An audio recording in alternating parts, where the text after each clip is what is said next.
Bonjour à tous et bienvenue ici sur Canal FM pour ce live spécial avec le docteur Thierry Levent, infectiologue au CHSA de Maubeuge. Bonjour Monsieur Levent. Bonjour. Et merci de nous accueillir ici dans cette salle Capelle à Maubeuge. On va bien sûr évoquer le coronavirus, docteur, puisque ça fait la une depuis un mois et demi maintenant, depuis que le virus a été détecté donc en décembre dernier en Chine, à Wuhan.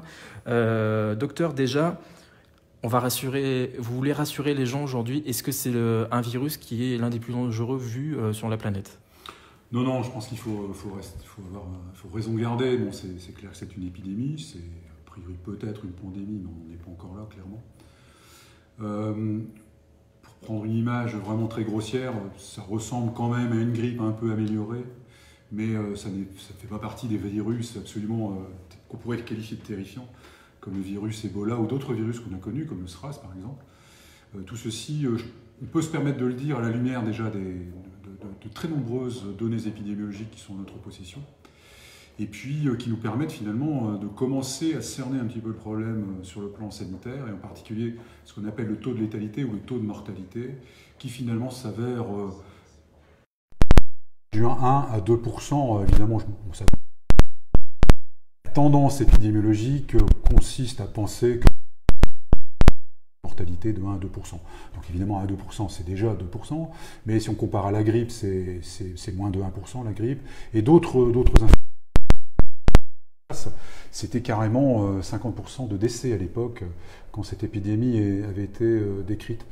Donc non, c'est pas l'épidémie du siècle, c'est pas la peste médiévale, c'est pas la grippe espagnole qui s'est soldée par plusieurs dizaines de millions de morts, on n'en est pas là du tout. Donc pour l'instant, restons calmes, il se passe quelque chose clairement, mais c'est pas la fin du monde sur le plan sanitaire, clairement. Et est-ce que par exemple ici sur le territoire, on peut se dépister rapidement? Alors pour l'instant, nous sommes toujours au stade 2. De la prise en charge de cette épidémie.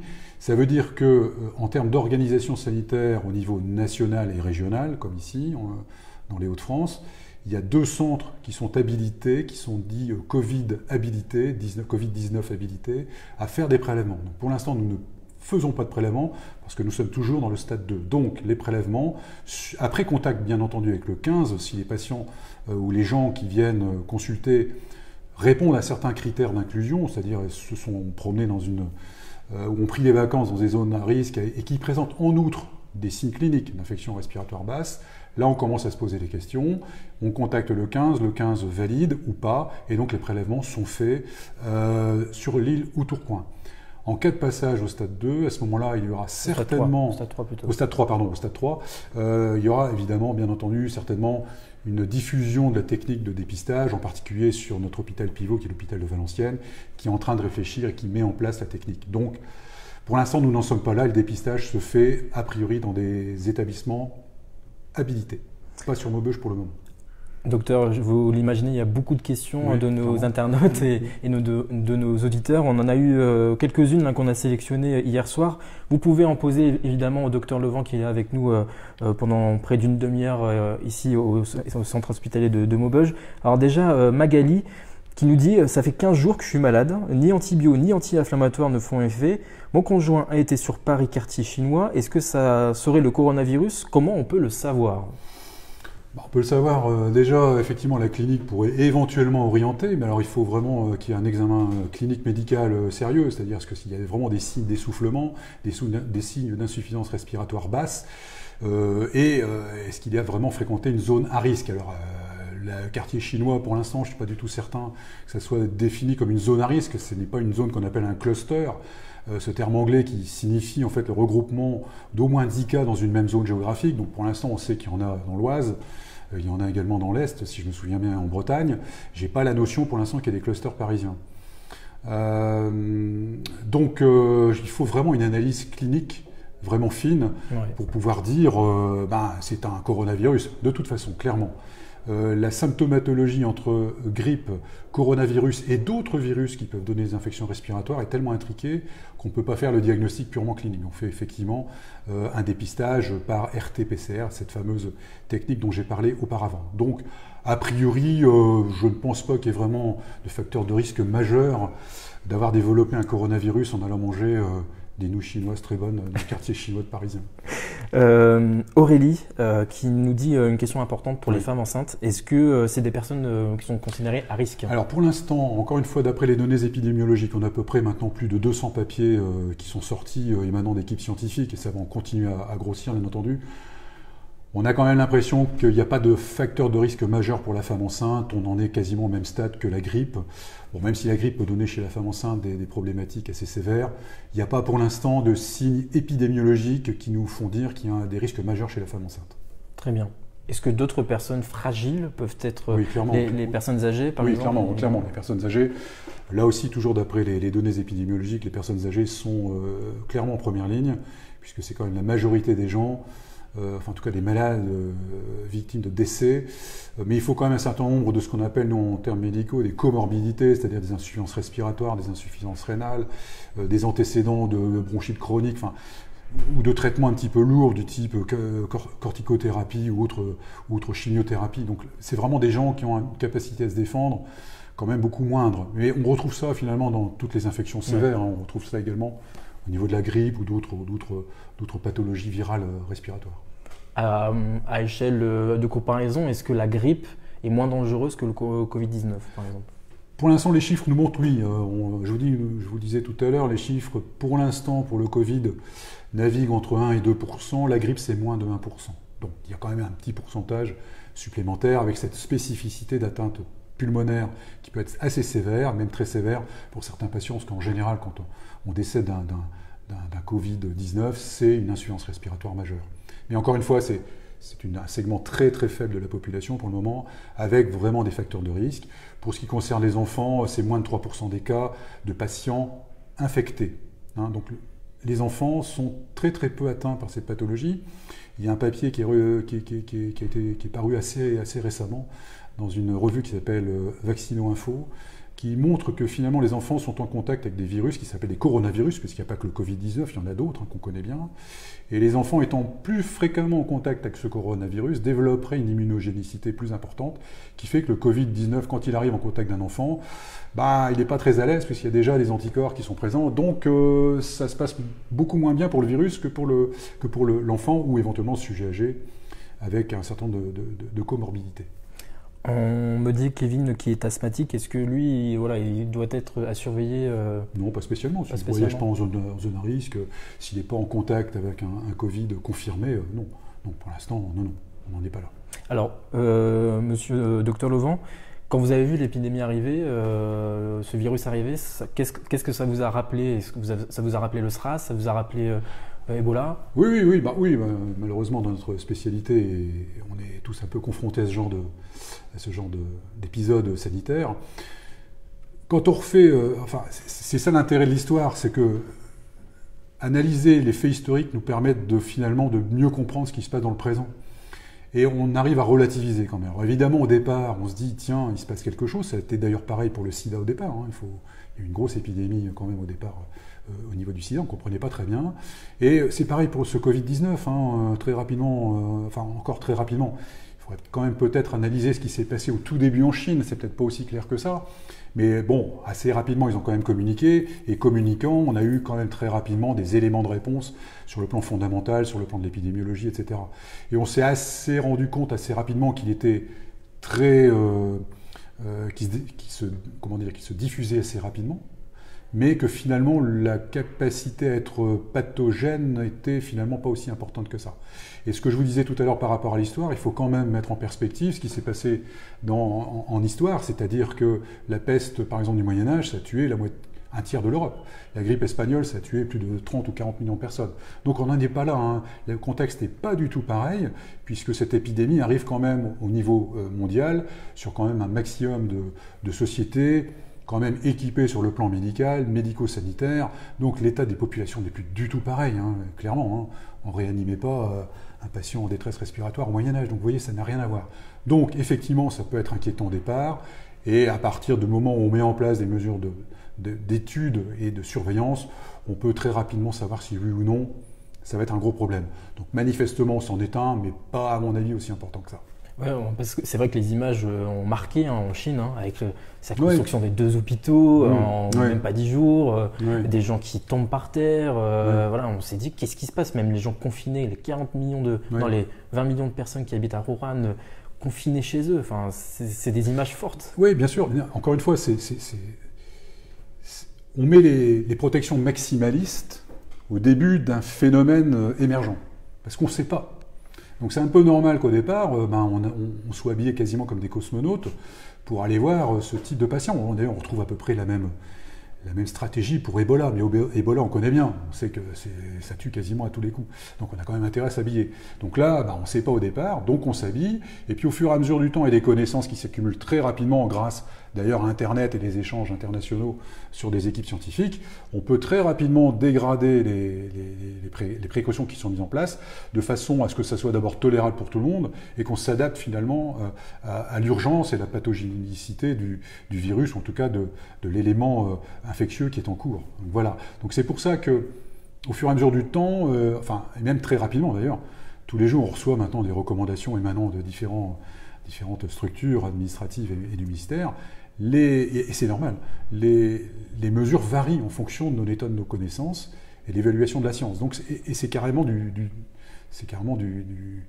à la minute près, quoi. Donc c'est pour ça que de temps en temps, on trouve qu'effectivement, il y a un hiatus entre l'image du cosmonaute chinois habillé pour aller voir un patient et puis le simple fait de porter un masque chirurgical. Mais c'est normal, c'est normal. Ça fait partie, encore une fois, de l'évolution des connaissances. On continue les questions. On a une question de Charlotte qui nous demande si la pathologie peut-elle être soignée aujourd'hui ou faut-il attendre le vaccin? Alors comme je l'ai dit, non je ne l'ai pas dit, je ne l'ai pas encore dit, il y a en fait plusieurs bonnes nouvelles. La première bonne nouvelle, c'est l'état des connaissances qui nous permet effectivement d'avoir déjà une idée très précise. Et en termes de prise en charge thérapeutique et de prévention, là aussi il y a des choses qui se passent. Il y a au moins déjà pour le terme pour l'aspect curatif, c'est-à-dire le traitement, il y a plus de 80 essais qui sont en cours actuellement et qui sont en train de travailler sur des combinaisons de certains antiviraux, dont des antirétroviraux utilisés dans le VIH par exemple.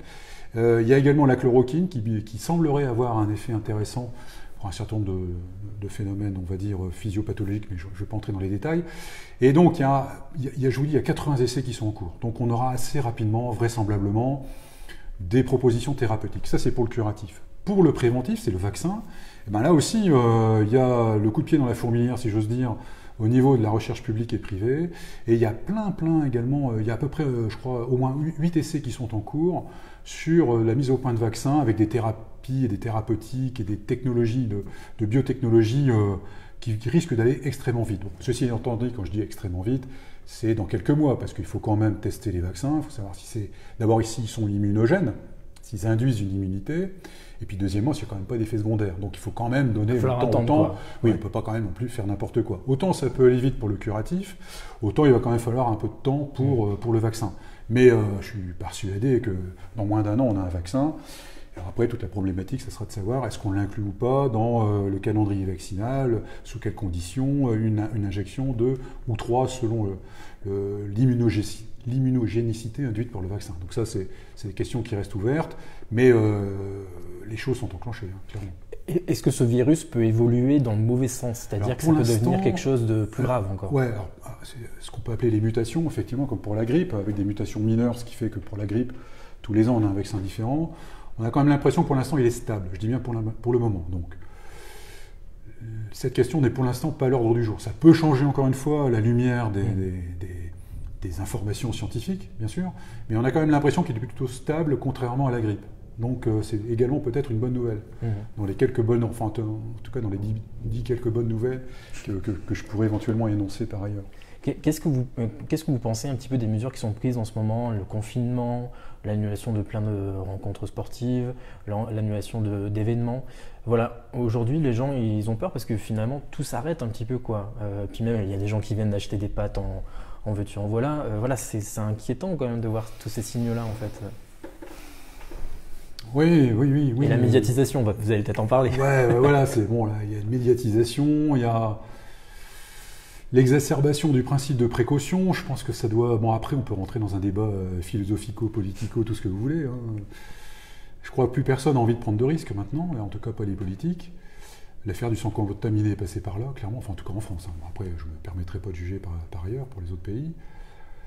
D'un autre côté, on a également le devoir de protéger la population, donc tout ça est un petit peu compliqué. Bon, j'ai pas non plus une idée très tranchée, mais je pense quand même qu'à un moment donné, à la lumière de ce que je viens de vous dire, des éléments épidémiologiques, et par exemple des courbes épidémiologiques qui montrent qu'en Chine, l'épidémie est en train de décroître, puisque la courbe épidémique a fait ça, il y a eu un plateau et maintenant elle est en train de décroître. Avec toutes les bonnes nouvelles que je vous ai données, je pense qu'il faudrait quand même essayer de faire retomber un petit peu la pression, de façon à calmer un petit peu cette psychose qui est en train de s'installer. Encore une fois, nous ne sommes pas dans une épidémie du type peste du Moyen-Âge ou la grippe espagnole en 1918, hein, clairement. Les médias, ils en font trop? Je ne sais pas s'ils en font trop, mais bon, peut-être un peu trop pour certains, titre un peu racoleur de temps en temps, et puis également peut-être une absence de recul sur des chiffres placardés comme ça tous les jours. On nous dit 12 nouveaux cas en Chine, oui mais enfin en Chine ils sont 1 milliard, 10 nouveaux cas par rapport à 300 nouveaux cas il y a 2 semaines, ça veut dire qu'il se passe des choses intéressantes, et puis ça veut dire qu'il faut quand même analyser les chiffres et pas balancer des chiffres bruts. Vraiment il faut les mettre en perspective après une analyse vraiment sérieuse, quoi. Question de Christophe, y a-t-il des risques pour les personnes qui ne produisent pas d'anticorps? Les immunodéprimés? Bah, toujours, oui, ça fait partie des personnes immunocompétentes qui sont exposées au risque, mais elles sont exposées au risque de la grippe, elles sont exposées au risque d'infections bactériennes comme le pneumocoque, par exemple, qui tue tous les ans beaucoup d'enfants et beaucoup de gens, en particulier les gens non vaccinés. C'est pareil pour d'autres virus qu'on appelle les virus respiratoires syncytiaux, qui peuvent donner des infections respiratoires graves. Puis tous les autres virus qui passent à l'as qu'on ne connaissait pas bien ou moins bien, que maintenant on connaît de plus en plus grâce à des techniques de biologie qui nous permettent d'élargir le champ de nos connaissances. Par exemple, un patient qui fait une infection respiratoire grave, maintenant on peut faire des prélèvements profonds au niveau pulmonaire, et puis analyser ces sécrétions avec des techniques qu'on appelle des PCR multiplex. C'est un peu complexe, mais n'empêche que grâce à ces techniques, on découvre la présence de plein d'autres virus, des métapneumovirus, des coronavirus, enfin des coronavirus autres que le 19. Et donc tous ces gens immunodéprimés peuvent être également effectivement exposés à ce genre de pathogènes. Donc il y a des préventions à prendre si vraiment ils sont immunodéprimés. Là c'est le port de masque quand les soignants les prennent en charge, c'est des chambres particulières. Enfin là c'est les vrais immunodéprimés en attente de greffe ou de choses comme ça. Dans le thème de précaution, justement, Sandrine nous pose cette question. Dans une famille, on a une personne potentiellement contaminée, doit-elle faire chambre à part et éloigner ses enfants pour 15 jours? Doit-elle vraiment s'occuper un peu du monde? Là, on peut imaginer que la famille proche soit contaminée dans un deuxième temps. S'il n'y a pas de... Ça paraît quand même difficile de... Alors on peut le faire, hein, on peut le faire. Donc vivre avec un masque pendant 14 jours, on peut le faire. Bon, c'est pas facile. Au sein du foyer, ça va être compliqué. J'ai pas de réponse définitive, mais moi ça me paraît compliqué, clairement. Donc après, s'il y a des risques, s'il y a des signes cliniques vraiment d'infection respiratoire basse, je dis bien encore une fois, ça vaut le coup quand même de recontacter le 15, dans le cadre, encore une fois, de patients répondant aux critères d'inclusion d'une possible infection à Covid-19. C'est-à-dire on s'est baladé dans des zones à risque étrangères ou sur les clusters. Après, le port du masque en intra, ça me paraît compliqué. Ça me paraît compliqué, pas d'un intérêt finalement phénoménal. Là ici à Maubeuge, il n'y a pas eu de Covid-19 pour l'instant, pas de cas. Vous avez eu plusieurs alertes, des gens qui vous ont appelé, vous avez fait des tests, ce qui a permis de vous entraîner avant éventuellement... Alors nous on n'a pas fait de test Covid-19, je vous ai dit tout à l'heure qu'on n'en faisait pas. Ouais. Par contre je sais qu'avec mes collègues urgentistes, effectivement ils ont testé leur système de prise en charge d'un patient éventuellement Covid-19 à partir de patients qui pouvaient être plus ou moins douteux sur le plan clinique. Bon, après l'analyse épidémiologique, clinique et de l'entourage du patient nous a permis d'éliminer assez rapidement l'hypothèse, mais ça nous a permis quand même de tester l'organisation en place. Bon, finalement, elle n'est pas si mal que ça. Et justement, l'organisation, les professionnels ici, vous êtes prêts? Comment ça se passe? On est prêts autant que faire se peut, bien entendu. Donc on colle aux recommandations pour l'instant nationales dans le cadre du stade 2 de la prise en charge de cette épidémie, c'est-à-dire que On a fait toute une série de formations et d'informations au niveau de nos équipes sur les habillages et déshabillages, quand porter un masque, quand ne pas en porter un, que faire quand un patient arrive avec une suspicion de Covid-19, qu'est-ce qu'on fait, en particulier au niveau de l'accueil des urgences. Donc pour l'instant, on en est à la mise en place d'une politique de repérage de ces patients-là, de façon à ce qu'ils ne pénètrent pas le plus rapidement possible dans l'établissement. Là, on est bien d'accord. C'est des patients qui arrivent sur leurs deux jambes, qui a priori toussent un peu, mais ne sont pas dans un état critique. Évidemment, un patient dans un état critique, il va être évidemment admis immédiatement. Là, on fera des prélèvements immédiatement pour savoir si oui ou non, encore une fois, s'il répond aux critères, il est porteur d'un Covid-19. On est bien d'accord. Mais dans le stade 3, si on passe au stade 3, là, on a déjà réfléchi effectivement, pas plus tard que la semaine dernière, sur la mise en place d'une stratégie de prise en charge avec une filière totalement dédiée aux patients a priori Covid-19, avec un premier tri à l'extérieur de l'établissement dans des préfabriqués qui nous permettront d'organiser déjà une première consultation de tri, patient suspect ou non.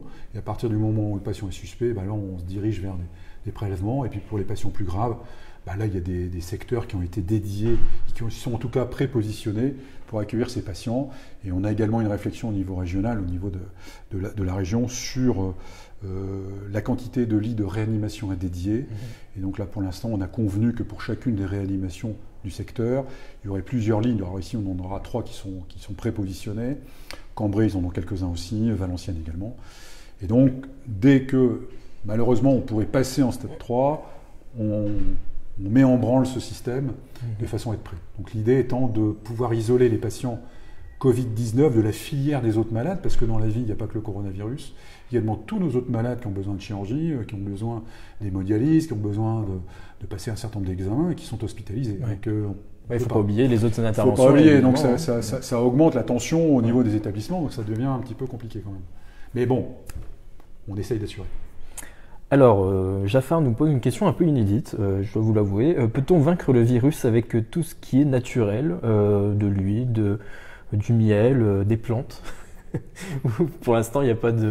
Pour l'instant, j'ai aucune information là-dessus. Moi, je me base pour l'instant sur les antiviraux qui ont fait leurs preuves dans certaines situations. Je ne sais pas pour les plantes, j'en sais rien du tout, je ne peux pas dire. Sabrina, avez-vous idée du temps qu'il va falloir pour que le virus diminue? Alors diminue, on peut se reposer. Alors, quand on dit diminue, ça veut dire commencer à disparaître, ou en tout cas poser moins de problèmes. Je pense qu'il faut peut-être se baser sur l'expérience chinoise. C'est une épidémie qui a commencé au mois de décembre, qui est en train de décroître, donc ça veut dire que ça fait quasiment 2 ou 3 mois qu'ils sont dans cette épidémie. Il faut le temps à ce que les choses se posent, que le virus diffuse. Malheureusement, je pense qu'il doit diffuser à un moment donné, en diffusant. Malheureusement, il va tuer un certain nombre de personnes, mais également, il va contaminer d'autres patients qui auront, pour l'immense majorité d'entre eux, quasiment pas de signes, qui vont s'immuniser. Ceux qui vont être malades un petit peu, ils vont s'immuniser également. Et finalement, au fur et à mesure du temps, la population va s'immuniser, va développer des anticorps, et le virus aura finalement un terrain beaucoup moins propice pour se développer. Mais ça, il faut du temps. Il faut du temps, donc il faut, à mon avis, plusieurs mois. Alors, est-ce que ça se passera comme ça en France? Je n'en sais strictement rien, mais on peut peut-être quand même avoir déjà une première idée avec ce qui s'est passé en Chine. Donc, à un moment donné, la courbe va diminuer. Automatiquement, elle va diminuer. C'est clairement, elle va diminuer. Donc, ça ne va pas continuer à augmenter sans cesse. À un moment donné, ça va baisser, ça va atteindre un plateau et ça va diminuer. Comme en Chine, comme l'ensemble des épidémies depuis la nuit des temps. Est-ce que vous pensez, docteur, ça c'est une question personnelle, qu'une erreur a été faite, notamment en Italie, dans la gestion de cette crise du virus? Je sais pas, je connais pas la solution. Je connais pas la position et la situation. Enfin, je connais la situation italienne sur le plan de l'épidémiologie. Quant aux mécanismes et aux causes, je ne sais pas. Ça, je peux pas vous dire. Je ne sais pas. Ça s'est développé très rapidement. Oui, très rapidement, mais je ne sais pas pourquoi. J'avoue que là, j'avoue mon ignorance, je ne sais pas. Est-ce que potentiellement le virus a pu redémarrer peut-être en Italie ou non? C'est quelqu'un qui est rentré de Chine finalement, celui qui a été contaminé? Je sais pas, il y a peut-être un cluster, un patient. Alors on parle également de patients hyper disséminants qui ont ce qu'on appelle des charges virales très importantes, c'est-à-dire qui ont vraiment énormément de virus par rapport à d'autres qui l'ont mais qui l'ont beaucoup moins. Et ces gens-là peuvent être des super disséminateurs. Donc alors a priori, on a des taux de contamination qu'on peut éventuellement évaluer. Par exemple, ce qu'on appelle l'indicateur R0, ça veut dire que en fait, c'est la capacité d'un patient atteint infectés a contaminé d'autres personnes saines. Alors, pour la grippe, le taux est à 3. Pour le corona, il est à 2. Pour la variole, c'est 15. Donc peut-être qu'on a des patients qui se retrouvent dans la situation d'un patient avec une variole parce qu'ils ont tellement de production de virus qu'ils en essaiment autant qu'un patient qui a une variole. C'est peut-être une explication, mais ça n'est que mon explication. Je n'ai pas d'explication officielle sur ce qui est réellement passé en Italie, mais c'est peut-être un des éléments d'explication. Donc là, on laisse passer un peu l'orage en ce moment, c'est ça, et on voit comment évolue ce Covid-19. Ah oui, je pense que là, clairement, on est dans une situation où on est en train d'essayer de contenir, selon encore une fois la doctrine nationale, de contenir l'épidémie. Et une fois que, malheureusement, si on passe en stade 3, on en sera à atténuer l'épidémie, c'est-à-dire essayer d'avoir le moins d'effets secondaires possible. Mais encore une fois, je vous dis, l'état des populations n'a rien à voir avec celles qu'elles étaient il y a plusieurs décennies ou plusieurs centaines d'années. Donc, on a ce qu'il faut quand même pour répondre, hein, clairement. Déborah nous pose cette question. J'ai ma fille de 14 ans qui a une maladie très rare, la maladie BC, et la maladie spondyarthrite. Oui, la spondylarthrite ankylosante et une voilà. maladie B7. D'accord. Pas beaucoup de défense immunitaire, donc quels sont les risques pour sa fille? Pour l'instant, il n'y a pas de risque supplémentaire à partir du moment où il n'y a pas d'épidémie, où il n'y a pas de cluster, enfin en tout cas, il n'y a pas de circulation communautaire décrite. Donc pour l'instant, il faut qu'elle vive absolument normalement, comme elle le fait habituellement. Il n'y a pas, pour l'instant, encore une fois, je répète, il n'y a pas de transmission pour le moment autochtone, c'est-à-dire des cas purement locaux, au niveau de la Véloine. Pour l'instant, il n'y a pas de problème. Très bien. Écoutez, on est là ensemble depuis 25 minutes. N'hésitez pas à nous poser encore. Allez, on a encore 5 petites minutes avec le docteur. Il a beaucoup de choses à faire. On a vu que son téléphone en plus avait sonné, donc ça veut dire qu'il y a de l'attente. Là, clairement, vous infectiologue, c'est un métier à risque pour vous ou pas? Quand vous croisez quelqu'un, par exemple, une personne qui aura le Covid-19, c'est un métier à risque peut-être pour vous? Enfin, je pense qu'on n'y pense même plus à la fin. Donc, on a côtoyé la tuberculose. Ouais. On sait très bien qu'il y a des gens, des migrants par exemple, qui arrivent non connus porteurs de tuberculose. Et quand on fait une radio, on a ce qu'on appelle des cavernes tuberculeuses qui grouillent de tuberculose. Donc, on peut avoir quelquefois des patients. Il n'y a pas que des migrants. Il peut y avoir également des gens qui s'ignorent totalement infectés. Oui, ça fait partie du risque, mais bon, on sait comment se protéger, et puis ça fait partie des risques du métier. Bon, on fait quand même pas des kamikazes, on fait quand même attention. Donc si j'avais à gérer des Covid, évidemment, j'appliquerais les recommandations nationales. Je mettrais un masque FFP2 si j'avais des risques de projection ou d'intervention, on va dire, invasive chez le malade, et un masque chirurgical si le patient est finalement pas trop virulent sur le plan de sa production de virus. Voilà. Donc on applique de façon militaire ce qui nous est proposé. Donc voilà. Quel est le virus qui vous a fait le plus peur, vous? Ebola, vous m'avez parlé d'Ebola. Oui, Ebola, oui, c'est des virus, des virus de ce genre-là. Oui, Ebola, par contre, là, c'est autre chose. Alors après, il peut y avoir aussi des pathogènes des guerres bactériologiques, là, clairement. Et puis des virus qui peuvent éventuellement être utilisés, comme la variole, par exemple. Là par contre, en cas de guerre bactériologique, plus personne n'est vacciné contre la variole, mais c'est un des succès de la vaccination, puisqu'on a quasiment éradiqué la variole. Enfin, on a éradiqué la variole. Et malheureusement, avec les tendances un peu anti-vaccination, on voit réapparaître des rougeoles. Et la rougeole, c'est loin d'être neutre également. Donc il y a certains virus qui, effectivement, s'ils arrivaient à nouveau sur un terrain propice, comme la variole, par exemple, dans la guerre bactériologique, le charbon, qui est plutôt une bactérie, ça peut poser des soucis. Donc il n'y a pas que le coronavirus, et je pense que le coronavirus, c'est presque un épiphénomène par rapport à ce qui pourrait éventuellement arriver. Question d'Audrey, si nous vivons dans une zone migratoire, avons-nous plus de risques que ce virus se développe parmi la population? Question difficile. Oui, question difficile, parce que là, moi, j'ai pas de données épidémiologiques qui me permettraient d'étayer une telle affirmation. Ça, je ne peux pas dire. Pour l'instant, ce que je sache, les migrants qui passent actuellement sur notre territoire ne viennent pas a priori, pour l'instant, de zones à risque. Alors même si l'Afrique, pour l'instant, c'est un vaste terrain vierge, mais bon, il ne faut pas rêver. Je pense qu'en Afrique, il se passe des choses aussi, en tout cas sur le plan du corona, parce que les systèmes de surveillance sont inexistants, ou alors ils ne communiquent pas les données. Donc là je ne peux pas dire, en l'état actuel, je n'ai aucun élément pour étayer une telle affirmation. Allez, dernière petite question avec vous, docteur Levent. Sandrine qui nous demande si un patient sous ombrelle anti-TNF-alpha est plus à risque. Bah oui, parce que c'est un patient immunodéprimé. Donc, mais il est immunodéprimé, il est à risque pour toutes les infections. Donc encore une fois, que ce soit un corona ou une grippe, c'est pareil. Donc pour l'instant, il n'est pas plus à risque que hier ou que demain. Pour l'instant, tant que le corona ne diffuse pas dans la région. Mais encore une fois, en cas de diffusion locale, il n'y a pas que le coronavirus. Encore une fois, il y a la grippe, il y a d'autres virus. Donc pour l'instant, non. Très bien, docteur, merci beaucoup pour toutes ces réponses, vraiment, c'était un grand plaisir de vous avoir avec nous sur Canal FM. Donc là, pour l'instant, sur le territoire, pas de cas avérés de coronavirus, mais potentiellement, ça peut arriver. Ça peut arriver. Ouais. En plus, on a vu qu'en Belgique, il y avait des cas qui avaient été détectés ces dernières 24 heures. Potentiellement, le territoire peut être touché à un moment ou à un autre. Et puis, le stade 3 va être peut-être déclenché dans les heures qui viennent. C'est le gouvernement qui va décider de ça, donc ça sera très vite donné. Et donc, on le sait, le centre hospitalier Sambre-Avesnois ici à Maubeuge sera mobilisé en cas de stade 3 déployé. Ouais. Merci docteur d'être venu avec nous sur Canal FM. On retrouve évidemment cette vidéo sur notre page YouTube également. Merci à tous d'avoir suivi ce live.